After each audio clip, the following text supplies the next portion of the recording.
En af de store fordele ved ESA er, at dine bruger-ID og passwords til de forskellige programmer bliver gemt, og du skal derfor kun indtaste dem første gang du starter det pågældende program i ESA.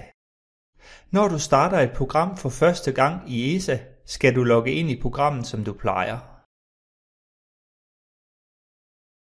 I nederste højre hjørne kan du se, at ESA har identificeret, at du har startet et program, der kræver bruger-ID og password, og at ESA er i gang med at lære at huske dit bruger-ID og password.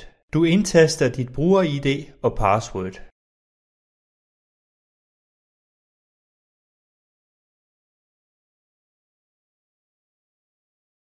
Når du er logget ind i programmet, kan du arbejde i det, som du plejer, og afslutte, når du er færdig.